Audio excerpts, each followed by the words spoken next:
glacier. من سنة هو كان في أقصى الشمال في القطب الشمالي، كان بيحاول محاولة سباحة في القطب الشمالي في بعض الأنهار الجليدية. This glacier is 10 kilometers long, and the icebergs which are coming off this glacier are a kilometer tall. طول الجليتشر ده او النهر الجليدي ده حوالي 10 كيلو، وعليه زي كتل ثلجيه كبيره جدا باحجام توصل لحد 200 متر. And early one morning I witnessed something which I have never seen in my life before. ويوم من الايام الصبحيه شفت حاجه عمري ما شفتها في حياتي. Thousands and thousands and thousands of icebergs pouring straight out to sea. كان آلاف من الكتل الجليدية عمالة بتنزل تقع في البحر. This glacier is now moving at a speed of 40 meters per day in summer. الكتل الجليدية دي بدأت تتحرك في الصيف حوالي 40 متر يومي، كل يوم 40 متر. It's almost as if our leaders are moving slower than the glaciers now. ده يعني بيحاول يشبهه بان القاده بيتحركوا ببطء بنفس بطء الكتل الجليديه دي. So I go straight to Glasgow to COP26 and I say to the world leaders, we need to take action and it needs to be fast, urgent, quick. ورحت مؤتمر جلاسكو كوب 26 وقلت لهم يا جماعه لازم نتحرك دلوقتي بسرعه. And a lot of stuff happened in Glasgow, but it is nowhere near quick enough. وحاجات كتيره حصلت في جلاسكو بس احنا لسه محتاجين شغل اكتر، ومش لسه محتاجين شغل اكتر. And then they announced that the next COP would be here in Egypt in Sharm el-Sheikh. وبعد كده اعلنوا ان المؤتمر المناخي الجاي كوب 27 هيبقى هنا في مصر في شرم الشيخ. And I thought to myself, this is an incredible place to carry a message. This place has some of the most incredible coral reefs in the world. مكان طبعا جالي على طول فكرت ان ده مكان ممتاز وعالمي ورائع لان احنا نقدر نرسل منه رسالة للعالم. Distinguished ladies and gentlemen, thank you so much for coming here today. Thank you. السادة الحضور أشكركم جميعا وأشكركم حضوركم. When I came here earlier this year to see whether I could do this swim, I thought this is going to be a tough swim. لما جيت هنا في أول السنة عشان أشوف هل ينفع أعمل السباحة دي، اكتشفت إن هي فعلا هتبقى سباحة صعبة. 123 kilometers all the way from Saudi Arabia to Sharm el-Sheikh to Ras Mohammed, across the Gulf of Suez, and then finally here to Hurghada. 123 kilometers. 123 كيلو من بداية من المملكة العربية السعودية لشرم الشيخ، مرورا برأس محمد، عبورا بخليج السويس لحد الوصول للغردقة. And each of these sections of this swim has been really special. وكل جزء من مناطق السباحة دي كان فعلا حاجة خاصة جدا. And each has been very different. وكله مختلف عن بعض. The first section across the Strait of Tehran, from Saudi Arabia across to Sharm el-Sheikh. الجزء Privilege الأولاني it was to have Maryam bin Laden swimming with me, the first Saudi, the first Arab, and the first woman to swim across the Strait of Tehran. Thank you so much. الجزء الأولاني من السباحة كان عبر مضايق طيران من المملكة العربية السعودية لشرم الشيخ. شاركته في السباحة دكتورة مريم بن لادن، أول مرأة تعبر البحر الخليج والبحر من مصر، من السعودية إلى مصر. And then the next section was from Sharm el-Sheikh all the way down to Ras Mohammed. And when I'm swimming past Sharm el-Sheikh, all I'm thinking is, in 2 weeks' time, world leaders will be coming here to make the most important decisions of our lives. والجزء الثاني زي من شرم الشيخ لراس محمد وصولا للغردقه، في دماغه دايما من كمان اسبوعين قاده العالم هيجتمعوا هنا في مصر. What the scientists are telling us is that if we heat the planet now by more than 1.5 degrees centigrade, we will lose 70% of coral. والرساله اللي نحب لازم نخلي بالنا ونوضحها ان مجرد درجه ونص لزياده حراره الكوكب هنفقد 70% من الشعاب المرجانيه في العالم. And if we heat the planet by more than 2 degrees, 99% of coral will die. لو اتكلمنا بقى قلنا درجتين حراره ازيد ممكن نخسر 99% من الشعاب المرجانيه في مصر في العالم انا اسف. And currently we are on track for way past 2 degrees. للاسف الشديد احنا في الطريق ان الزياده هتبقى اكتر كمان من درجتين. This coral here in Egypt is some of the most precious coral in the whole world. الشعاب المرجانيه هنا في البحر الاحمر وفي مصر فعلا من الشعاب المرجانيه الخاصه جدا، ليها خصوصيه كبيره. We cannot allow it to die.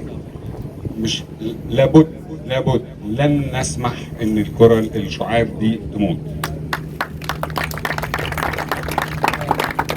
The next section of the swim was around Ras Mohammed. It is heaven. الجزء الثاني من السباحه كان عبر راس محمد، هو بيشبهها بالجنه. The coral is so beautiful, so magnificent. The colors, the purples, the yellows, the greens. الشعب فعلا يعني جميله جدا، الوان كتير، الاخضر البنفسجي، حاجه تحفه. And fish of all different colors, the small goldfish, the beautiful parrotfish, the fish with the blue tails and the yellow tails. سمك It's من جميع amazing. الاشكال والالوان. And then everything changed. وبعد كده كل حاجه اتغيرت. Because then I had to swim across the Gulf of Suez. كان لازم اعوم عبر خليج السويس. And then it was 10 days of wind, big waves. وده كان عباره عن 10 ايام فعلا هواء شديد جدا من كل الناحيات. And every single day we had to get in those seas. And I can say it was truly frightening on some days. وكان كل يوم لازم نعوم، وفعلا بعض الايام الموضوع كان فعلا مخيف. There was one day when we were crossing across the shipping lane and we've got huge tankers coming towards us, huge container ships coming towards us. وعند الجزء بتاع الممر الملاحي كان بيبقى شايف ناقلات كبيره جدا عليه.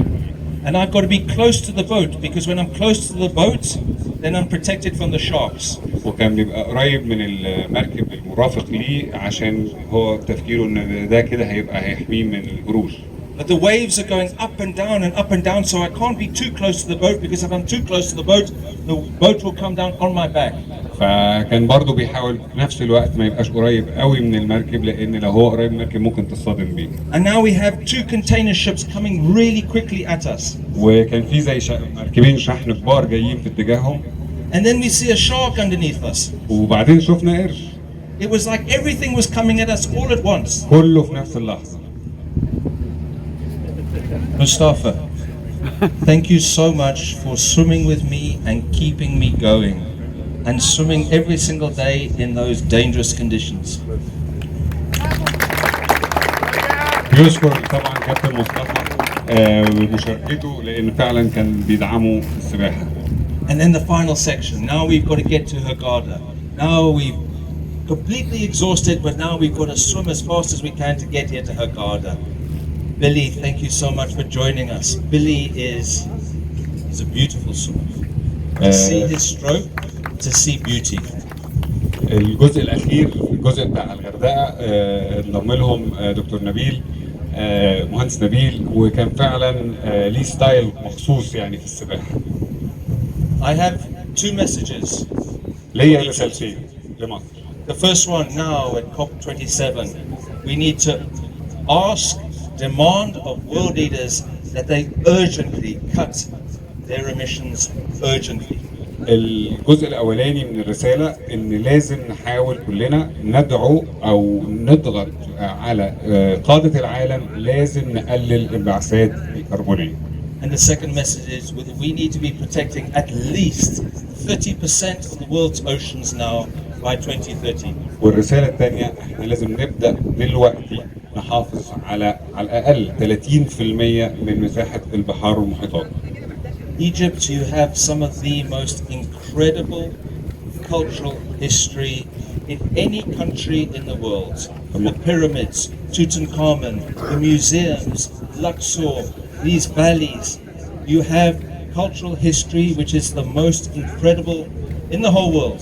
طبعا في مصر هو احنا عندنا يعني ذكر كله، الاهرامات، توت عنخ امون، المتاحف، كل الوديان، كل التاريخ والثقافه الكبيره. But you also have some of the most incredible natural wonders of the world. The reefs here in the Red Sea in Egypt are a natural wonder of the world. We have to protect them the same way as we protect the treasures, the historical treasures on land. حاجه تانية عندكم في مصر هي الشعاب المرجانيه، ودي احد اكبر واعظم العجائب الطبيعيه في العالم، لازم نحافظ عليها. Two quick thank yous and then my final message.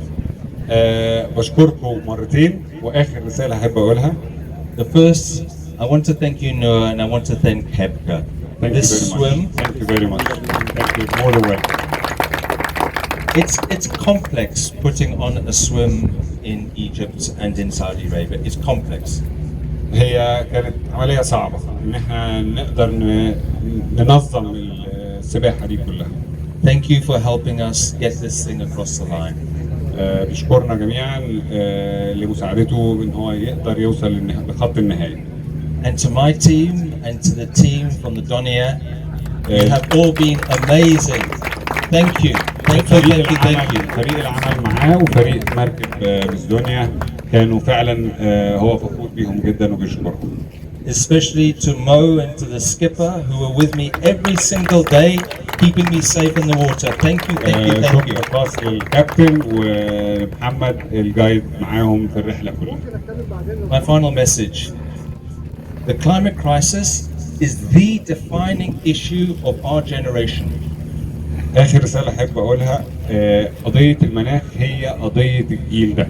What is happening to the climate now will impact every single person on this planet, every single future generation, and the whole of the animal kingdom. اللي بيحصل دلوقتي هو هيأثر على الأجيال القادمة كلها، من ناحية الحيوانات، البحر، كل اللي عايش على البلانت، على الكوكب.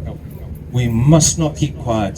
Every single person must stand up and say, we have to protect our natural world. ما ينفعش نقعد ساكتين، كل بني آدم لازم يقول لازم نحافظ على عالمنا الطبيعي.